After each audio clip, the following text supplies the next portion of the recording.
What's up, guys? We're here with Saturday night NFL football action for Week 16. We're going to take a deep dive on the Eagles versus Commanders and the Packers versus Bears. I'll give out my favorite bets against the spread and over/under, and we're going to look at a bunch of NFL player props, so buckle up. We have a great video for you today. Slam that like button and subscribe to the channel to make sure you keep seeing these videos every single day, and let us know what you're thinking in the comments. I personally read and answer every comment I get. Check the pinned comment throughout the day to see our favorite picks, and you should definitely check back a couple of times throughout the day to see if there are any changes with injury news coming out and player availability being confirmed. Not a great recap on overall. We're recording this one very early, so not a lot has finished up. We've got the Celtics, we got the Thunder, we got the Bulls, we got the Spurs. That's what we're looking like. Also got that one player prop in there. So we'll see how things work out here on a very busy Friday of NBA action. So we'll see how that works out. But we're gonna go ahead and dive in right now and look at what we got cooking on these two Saturday games. Really love to have a couple NFL games, on non-Sunday days. It makes these weeks feel not quite so long waiting for NFL Sunday. But looking at our first matchup here, we've got the Philadelphia Eagles going on the road to take on the Washington Commanders. Now the Eagles at 9-5 on the season, they're looking fine out there in the NFC East. That's not a big concern. Have they been playing up to the level they were hoping for? I would kind of lean towards no. They did get that big bounce back 31-0 shutout over the Raiders last week. So, well played there. It was the Raiders, so let's not freak out too much.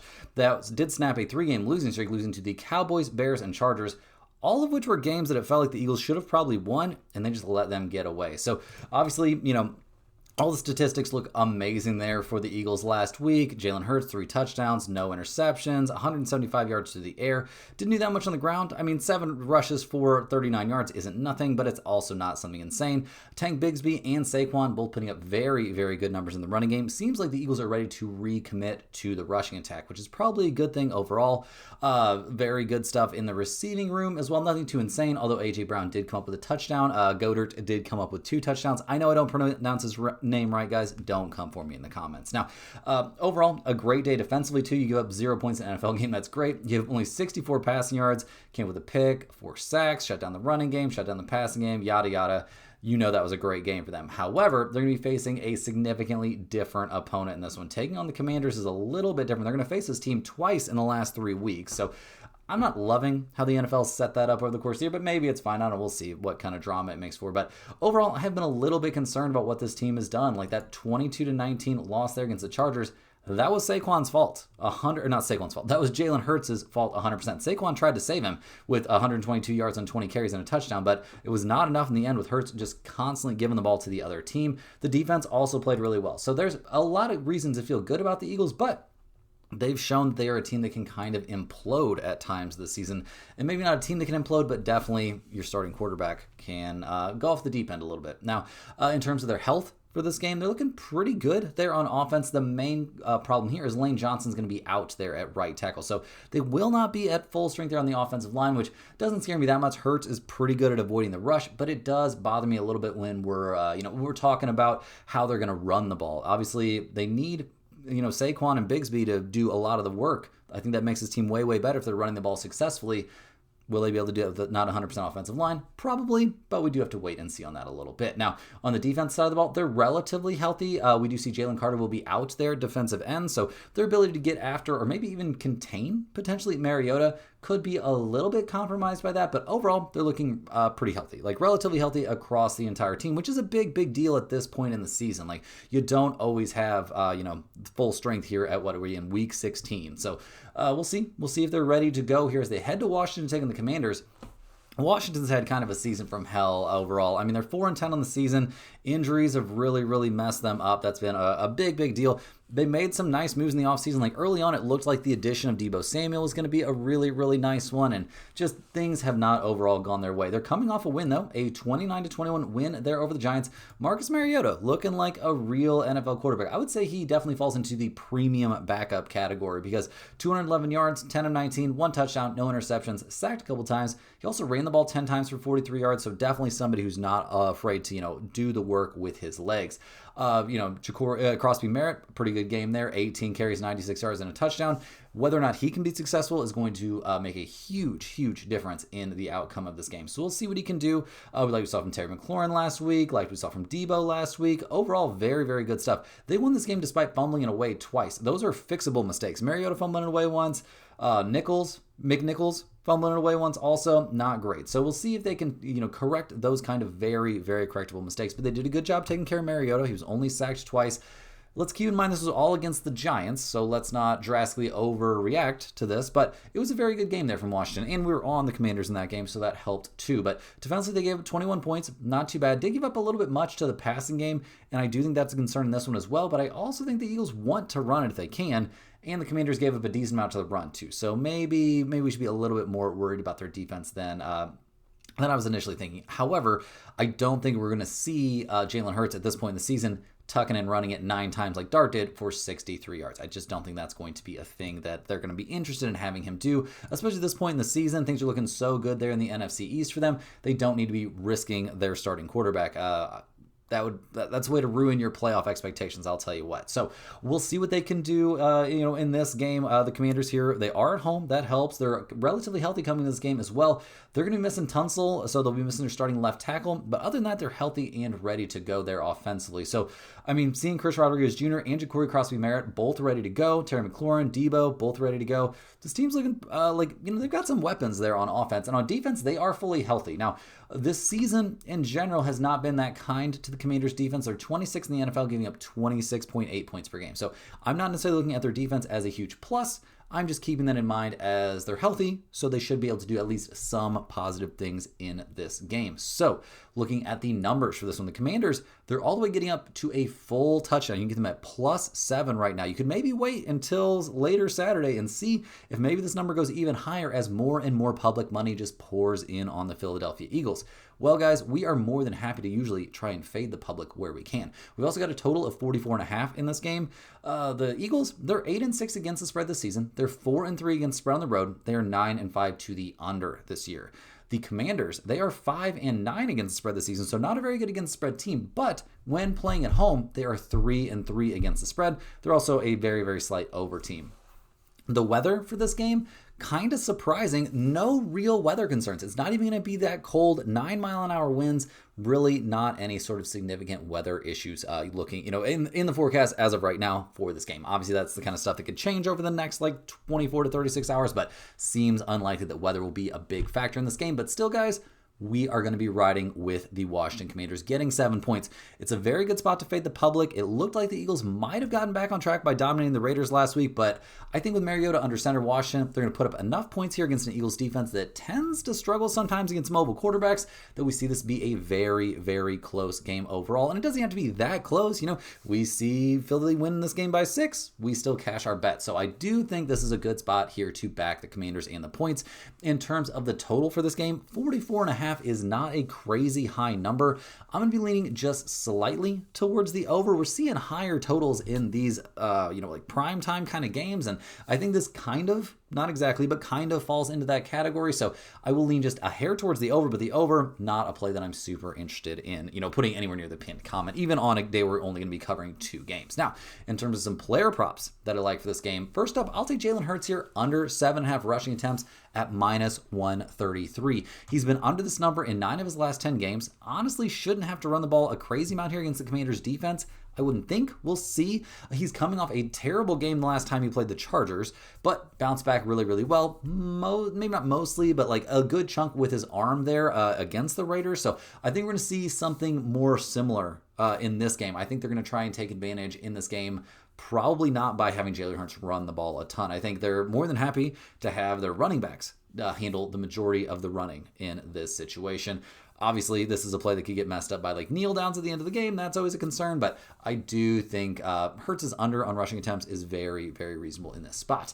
On the Washington side, I'll take Crosby Merritt over 6.5 rushing attempts here at -150. He's been over this number 4 of his last 5 games. Rodriguez is ready to go here, but I still see SCM getting a good amount of touches here, especially if the Commanders can run the ball with a little bit of success. That is always a bit of a question mark here, but to get to 7 rushing attempts is not that crazy. We just have to pray they don't get insta blown out. They're not down 14-0 in the first quarter, but we do think Washington's going to keep this game close, and I think that results in them running the ball a good a good amount more.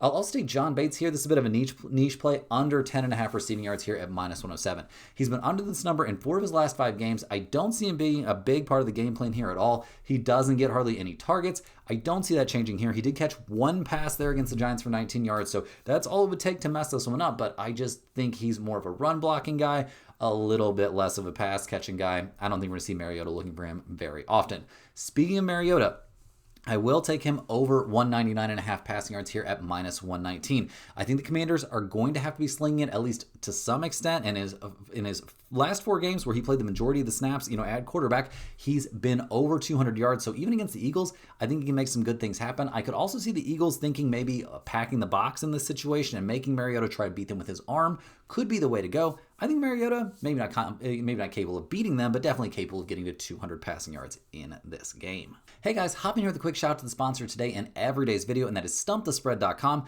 Click the link in the description to go over there and see the top confidence picks from our entire team of experienced cappers. Right now, our premium members are getting daily NBA, NHL, UFC, NFL, college football, and college basketball picks. We're on an insanely hot run over there on the college basketball side. On Thursday, we went 3-0, and that has just continued a very, very hot run over the last 4 or 5 days there on college basketball. NHL's been cooking. NBA is coming off a 3-0 day there yesterday as well. So it's a great, great time to get in the mix over there at StumpTheSpread.com. Check out all the stuff we offer. We're covering all the major sports, and we have a extensive team of very, very experienced guys who've been doing this thing for a long, long time. So you definitely want to get in there and take advantage of some of the best analysis that exists in the sports betting space right now. So certainly get over there, check out the premium stuff, but look in on all the free stuff. You want to do that every day. Check the free picks tab over there. There's going to be at least one free pick in there every single day. Check out that free to use bet size calculator if you're looking to make sure you're managing your bankroll correctly. Also get over there to StumpTheSpread.com. We have hoodies for sale. Stump the Spread hoodies. You can win them besides winning them in a giveaway. You can just straight up purchase them. We have them available for purchase with free shipping. So definitely take advantage of that stuff, and you got to get on the free email list. That's one of the best things we offer every single day, aside from the premium stuff, obviously, is the free email newsletter, guys. It's very easy to sign up. Just go to StumpTheSpread.com, set up a free account. They're going to ask you for your name and your email address. That's it. You'll get one email straight to your inbox every single day, and that email is going to have parlays in it. It's going to have free picks in it every single day. It's going to have big breakdowns on the NFL slate every single weekend. Tons of NFL touchdown props are in there. The ones that we cashed last week are up on the screen. Some pretty big numbers on those. So yeah, definitely just make sure you're getting over there and getting on that email list. It's absolutely free value straight to your inbox every single day, and it's really, really easy to get over there and sign up. So take advantage of that. Also, if you're a huge fan of what you're seeing from us here every single day, you can click that little join button right below the video to sign up for a YouTube channel membership. YouTube channel members get early access to all of our videos, get their name up on screen in every single video, but maybe most importantly, get access to our members-only giveaways. We do a members-only giveaway every single Monday, so one of those is coming up every single week. We put the name of every single YouTube channel member on a big wheel. We spin that wheel live on the video, and whoever it lands on gets a Stump the Spread hoodie of their size mailed straight to their address of choice. So definitely want to get in on that if you're interested. Really appreciate all my YouTube channel members over here. Big shout out to you guys. Now, let's go ahead and dive back in. We've got one more NFL game here on Saturday to cover, and it's a big one, guys. We're looking at the Green Bay Packers here as they go on the road to take on the Chicago Bears. The Packers come into this game 9-4-1 on the season. They are now one full win and kind of one tie behind the Chicago Bears for the top spot in the NFC North. And their last game was a 34-26 loss against the Broncos, but the loss wasn't the worst part of that situation. They are pretty banged up now. It's not looking good. In that loss against the Broncos, we saw Jordan Love kind of turn back into old Jordan Love, who we don't love so much. 276 passing yards looks great, but 2 interceptions, only 1 touchdown. He was sacked 3 times as well. Didn't do anything super duper crazy with his legs except for that 1 24-yard run. I mean, 2 interceptions isn't, I guess, the end of the world, but it's not great. You're not going to win a whole lot of games when you lose a turnover battle like that. And the running game looked good. Josh Jacobs, although he's a little bit banged up coming into this one, 12 carries, 73 yards, and a touchdown. Not a bad day there. We saw from Matthew Golden, he was fine. But overall, just not a great day out there for the Packers offensively. They end up putting up 26 points, but It's not looking good. They're looking banged up, and things are starting to head in the wrong direction. The defense also looks like a shell of itself. They gave up 4 passing touchdowns and 302 yards to Bo Nix and the Denver Broncos, so that's a bad look. They also couldn't stop the run, really, in that game, and this is supposed to be a team that's supposed to be one of the best defenses out there, and that's just not looking like the case. They had no answers for Cortland Sutton. He put up a bunch of big plays on him. It was just a really, really rough time out there for the Packers, and it's hard to see this getting a whole lot better. A lot of injury concerns coming in this game. Josh Jacobs, Christian Watson, and Zach Tom all on the injury report there on the offense. Josh Jacobs, knee and ankle issues. He's officially questionable for this game. While I do think there's a decent chance he ends up playing, I struggle to think he's going to be super, super effective in this spot. We'll see. Probably, but he may end up sitting it out. Christian Watson, he's dealing with a chest/shoulder issue. He's questionable for this game as well. We'll see if he plays. Without him out there, I do not think that helps. Sounds like he's probably not going to miss any time, but you're only one hit away, one even semi-decent hit when you're already a little bit banged up, and then you're immediately, for the Packers, you could be immediately missing one of your best wide receiver options. Zach Tom, he's officially questionable with back and knee issues as well. You definitely got to be able to protect Jordan Love at this point, and we'll see. Sounds like there's a very real chance he could miss this game, and this team has not had great luck in terms of offensive line health this season overall. So we'll see how that goes. On the defensive side of the ball, it's also not looking great. Obviously, missing Micah Parsons, can't hardly be a bigger deal than that is. That's a huge, huge deal. They're also questionable there, one to defensive end, and Evan Williams is questionable there at safety. We'll see if there's any update on him. Officially questionable, that knee issue. Yeah, we know that. Not a lot of clarity on whether he's going to be available for this game or not. If he's not, I do think that kind of sucks there for the Packers defense. It's already, a bit shorthanded. Now, the Bears, this has been an amazing season for Bears fans. They start off 0-2, all the doom and gloom in the world. Well, now, coming off that 31-3 beat down there of the Browns, they get another crack here against the Packers, but they got to be feeling pretty confident. 10-4 on the season, a big turnaround. Caleb Williams is looking like the real future of this franchise. Sometimes, maybe not all the time, but a lot of the time he is, and that's a lot of things pointing in the right direction. They're coming off a huge win there over the Cleveland Browns, huge in terms of they played really well. Beating the Browns is not so special. But Caleb Williams, a big day, 242 passing yards, 2 touchdowns, no interceptions. He was sacked 3 times and didn't do that much with his legs, but the running game was right there to keep things going. Looked really, really good. Swift, very, very good out there. 98 yards, 18 carries, 2 touchdowns from him. The wide receiver group's looking better and better. Some injuries in there to talk about for sure, but overall, a very good day. 0 turnovers in the game. And it was a 31-3 beatdown. So the offense played great. Defense played well. Also, picking off Shedeur Sanders 3 times, shutting down the running game, shutting down the passing game. And yeah, he gave up 3 points in an NFL game. That is bonkers level stuff. So hats off to the Chicago Bears for playing a good game against Cleveland. This is their chance for some revenge here against the Packers. They lost 28-21 against the Packers in a game they kind of let get away from themselves, if we're being honest.